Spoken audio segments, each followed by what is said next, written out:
कभी सोचा है कि एक अच्छी खासी सैलरी आने के बावजूद महीने के आखिर में अकाउंट लगभग खाली क्यों होता है?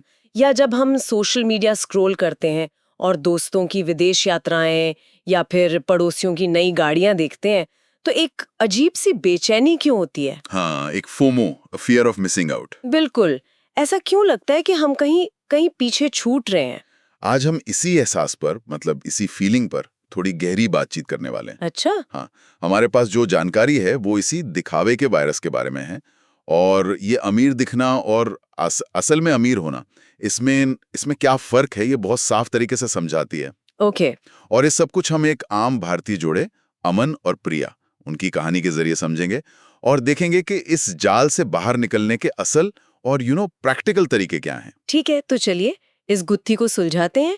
अमन और प्रिया की कहानी से शुरू करते हैं। हाँ, ये बैंगलोर में रहते हैं, दोनों की अच्छी नौकरी है, अच्छी इनकम है, मतलब कागज पर तो सब कुछ परफेक्ट है। सब परफेक्ट लगता है। लेकिन असल में वो बेचैन है। ऐसा क्यों? क्योंकि उनकी असल जिंदगी का मुकाबला अब दूसरों की ऑनलाइन जिंदगी से हो रहा है। हाँ। हर शाम जब वो चाय पीते हुए अपना फोन उठाते हैं तो उन्हें वो चीजें दिखती हैं जो उनके पास नहीं है। जैसे कि? जैसे अमन का चचेरा भाई समीर, वो मालदीव में है और उसकी तस्वीरें, ड्रोन शॉट्स, समंदर के किनारे नाश्ता, हर जगह छाई हुई हैं। और ये सिर्फ सोशल मीडिया तक ही सीमित नहीं है, आस पड़ोस में भी यही हाल होता होगा। बिल्कुल। उनके पड़ोसी हैं शर्मा जी।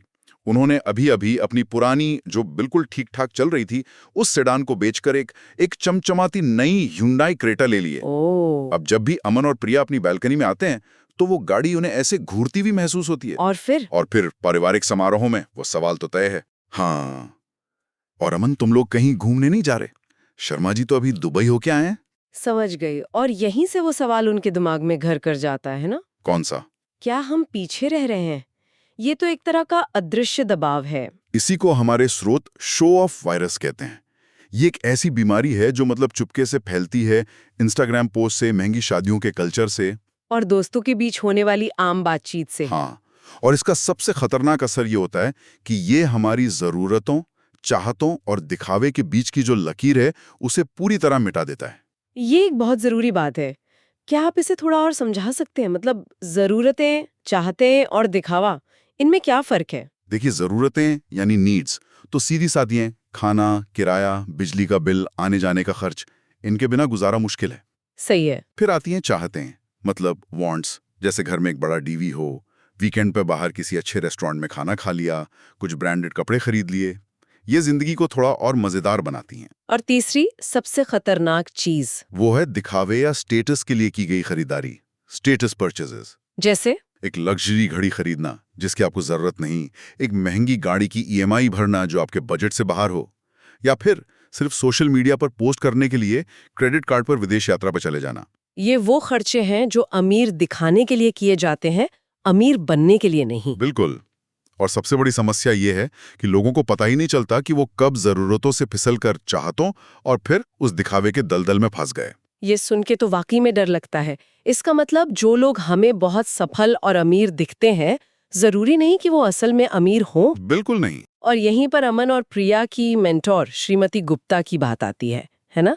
उन्होंने अमीर और दौलतमंद के बीच एक बड़ा फर्क बताया था। हाँ, और ये फर्क समझना बहुत जरूरी है। उन्होंने एक शब्द इस्तेमाल किया, ईएमआई अमीर। ईएमआई अमीर। हाँ, ये वो लोग हैं जो दिखते तो बहुत अमीर हैं, उनके पास लेटेस्ट आईफोन होगा, वो हर कुछ साल में गाड़ी बदल लेंगे, उनकी छुट्टियों की तस्वीरें देखने लायक होंगी, और उनके क्रेडिट कार्ड हमेशा अपनी लिमिट तक भरे रहते हैं। लेकिन पर्दे के पीछे की कहानी कुछ और ही है। बिल्कुल, पर्दे के पीछे उनकी नेटवर्थ, मतलब उनकी कुल संपत्ति में से उनके कुल कर्ज को घटाने पर जो बचता है। हाँ, वो या तो बहुत कम होती है या फिर नेगेटिव में होती है। नेगेटिव में? हाँ, इसका मतलब ये है कि अगर एक महीने की सैलरी ना आए या कोई मेडिकल इमरजेंसी आ जाए तो उनका पूरा आर्थिक ढांचा ताश के पत्तों की तरह ढह जाएगा। 2 लाख का पर्सनल लोन सिर्फ मालदीव की कुछ तस्वीरों के लिए। ये तो चौंकाने वाली बात है। मुझे तो लगा था कि वो वाकई में बहुत अच्छा कमा रहा होगा। यही तो जाल है। स्रोत में साफ साफ बताया गया है कि समीर की मालदीव यात्रा 2 लाख के पर्सनल लोन पर हुई थी, जिसकी ईएमआई अब वो अगले 3 साल तक भरेगा। बाप रे। और शर्मा जी की नई क्रेटा, उसके लिए अगले 5 साल तक हर महीने 20,000 रुपए की ईएमआई जानी है। उनकी संपत्ति यानी गाड़ी की कीमत हर दिन घट रही है, लेकिन उनका कर्जा वहीं का वहीं है। स्रोत की एक लाइन मुझे याद आ रही है जो इस पे बिल्कुल सटीक बैठती है। ये दौलत नहीं है, ये धूप का चश्मा पहने हुए सर्वाइवल है। क्या कमाल की बात है ना? और इसके ठीक उलट जो लोग असल में दौलतमंद मतलब वेल्दी होते हैं, वो दिखावा नहीं करते, वो संपत्ति बनाते हैं। वो शायद 5-7 साल पुरानी गाड़ी चला रहे होंगे, साधारण कपड़े पहनते होंगे, और सबसे जरूरी बात, वो कर्ज से बचते हैं। उनका पैसा पर्दे के पीछे चुपचाप उनके लिए काम कर रहा होता है। बिल्कुल, म्यूचुअल फंड में, एफडीज में या रियल एस्टेट में। जैसे श्रीमती गुप्ता खुद, वो 5 साल पुरानी कार चलाती हैं, लेकिन अपने बच्चों की पूरी कॉलेज की पढ़ाई का खर्च बिना 1 रुपए का लोन लिए उठा सकती हैं। ये असली दौलत है। सही बात है। बिल्कुल, बात ये नहीं है कि आप कमाते कितना है, बात यह है कि आप रखते कितना है। हाँ। स्रोत का एक उदाहरण इसे और साफ करता है। एक व्यक्ति जो साल का मान लीजिए 80 लाख रुपए कमाता है, लेकिन उस पर 1.2 करोड़ रुपए का कर्ज है, तो वो तो कर्ज में डूबा हुआ है। हाँ, वो उस व्यक्ति से ज्यादा गरीब है जो साल का सिर्फ 40 लाख रुपए कमाता है, लेकिन उसके पास 1.5 करोड़ का निवेश है। ये सब नेटवर्थ का खेल है। ये तो दिमाग खोलने वाली बात है। अगर कोई इस ईएमआई अमीर वाले जाल में फंस गया है और उसे इसका एहसास हो रहा है, तो क्या उसके लिए बाहर निकलने का कोई रास्ता है? हाँ, रास्ते हैं। शुरुआत कहाँ से करनी चाहिए? रास्ते हैं, और वो बहुत प्रैक्टिकल हैं। सबसे पहला और सबसे शक्तिशाली उपाय जो स्रोत में बताया गया है, वो है 24 घंटे का नियम। 24 घंटे का नियम, ये क्या है? ये बहुत आसान है।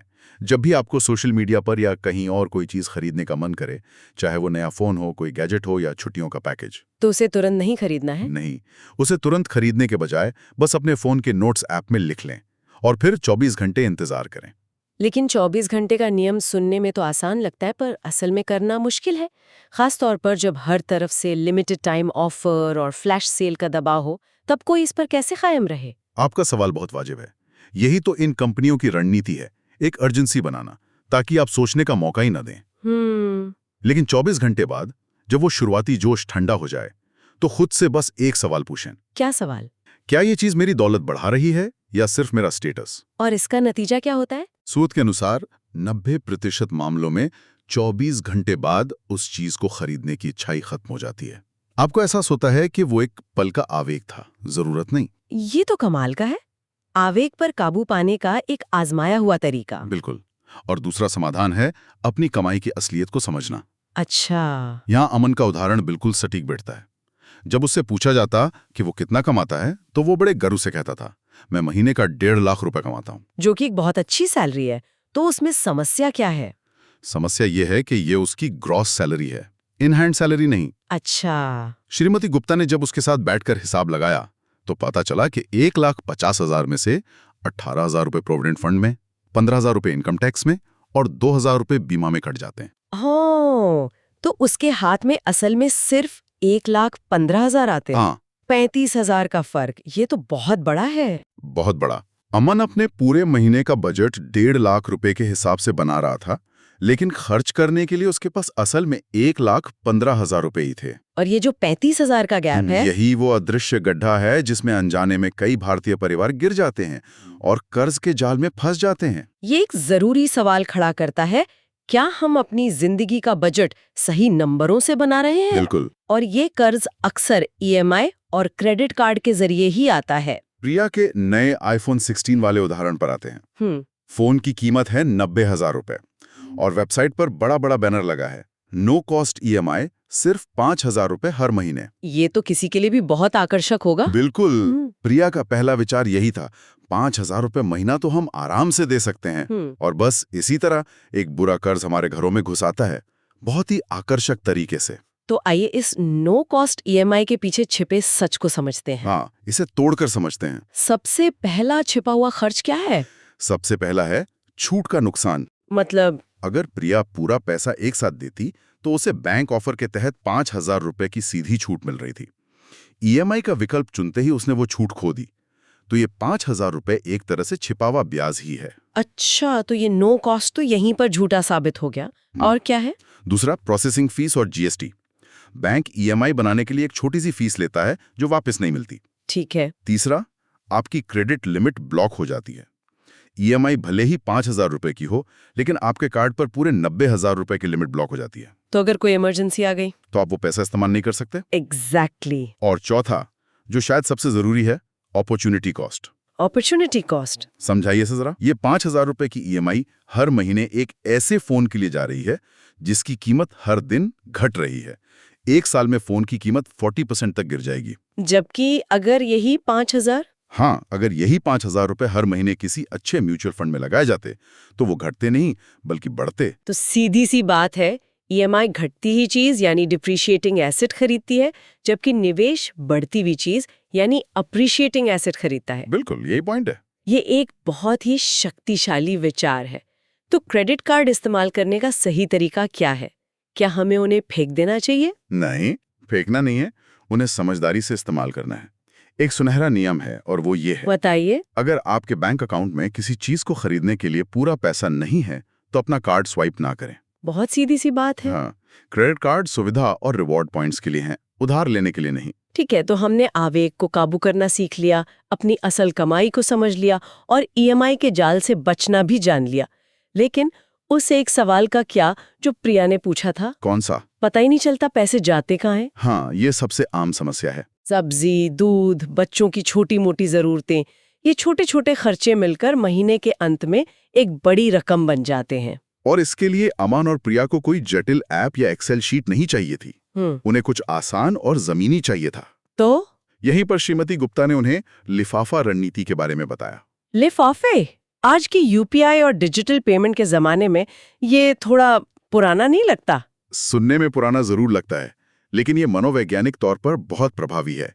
ये एक ऑफलाइन सिस्टम है। अच्छा। आपको महीने की शुरुआत में ही सैलरी आने पर यह तय करना है कि आपका पैसा कहाँ जाएगा। अमन की इन हैंड सैलरी जो 1,15,000 रुपए थी, उसके आधार पर उन्होंने 3 असली लिफाफे बनाए। कौन कौन से लिफाफे? पहला लिफाफा घर और किराने का सामान, जिसमें उन्होंने 8,000 रुपए डाले। दूसरा घर की सहायिका, मरम्मत और बाकी बिलों के लिए, जिसमें 7,000 रुपए थे। और तीसरा जो सबसे अहम था, मनोरंजन और बाहर खाने के लिए, जिसमें 4,000 रुपए थे। और नियम क्या था? नियम बहुत सीधा था। जब लिफाफा खाली हो जाए तो उस कैटेगरी में खर्च बंद, कोई हिसाब नहीं लिखना, कोई ऐप नहीं चलाना। मतलब अगर मनोरंजन वाला लिफाफा खाली हो गया तो मतलब अब बाकी महीने घर पे ही खाना बनेगा। ये सिस्टम हर रुपए को ट्रैक करने के बारे में नहीं है, ये सीमाएं तय करने के बारे में है। ये आपके व्यवहार को बदलता है, सिर्फ नंबरों को नहीं। बिल्कुल। ये उन लोगों के लिए तो ठीक है जिनकी हर महीने एक तय सैलरी आती है, लेकिन उन लोगों का क्या जिनकी आय अनियमित है, जैसे कोई दुकानदार या फ्रीलांसर? उनके लिए भी स्रोत में एक समाधान है, जिसे दुकानदार नियम कहा गया है। ये नियम प्रिया के पिता इस्तेमाल करते हैं, जिनका अपना छोटा सा कारोबार है। और वो नियम क्या है? नियम ये है, आप इस महीने पिछले महीने की कमाई पर जिएंगे। अच्छा, मतलब जो पैसा अप्रैल में कमाया उसे मई में खर्च करेंगे और मई वाली कमाई को जून के लिए रखेंगे। बिल्कुल। इससे आपकी जिंदगी में एक स्थिरता आती है। अगर किसी महीने कमाई कम भी हुई तो आपके पास पिछले महीने की कमाई का बफर होता है। ये तो बहुत प्रैक्टिकल है। और एक आखिरी छोटी लेकिन जरूरी बात जिसे उन्होंने ठीक किया, वो थी यूपीआई लीक। यूपीआई लीक, ये एक नया शब्द है। देखिए, यूपीआई ने हमारी जिंदगी आसान बना दी है, लेकिन बजट बनाना मुश्किल कर दिया है। 50 रुपए की पानी पूरी, 80 रुपए की चाय, 20 रुपए की पार्किंग। ये छोटे छोटे खर्चे कब मिलकर हजारों में बदल जाते हैं पता ही नहीं चलता। हाँ, हम इन्हें भूल जाते हैं, पर हमारा बैंक अकाउंट नहीं भूलता। तो इसका क्या इलाज है? इसका इलाज भी लिफाफा रणनीति से ही जुड़ा है। मनोरंजन वाले लिफाफे से 500 या 1,000 रुपए निकालकर अलग रख लें, सिर्फ छोटे मोटे यूपीआई खर्चों के लिए। और जब वो पैसा खत्म हो जाए तो बस रुक जाएं।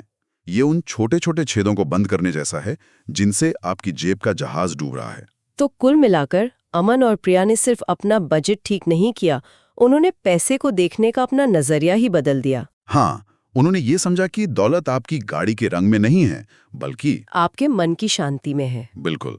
ये मालदीव के समंदर की तस्वीरों में नहीं, बल्कि इस आजादी में है कि आप रात को बिना किसी आर्थिक तनाव के सो सकते हैं। ये एक दिखावटी जिंदगी जीने के बारे में नहीं है, बल्कि एक सुरक्षित जिंदगी बनाने के बारे में। और अब वो अपना वित्तीय किला बना रहे हैं।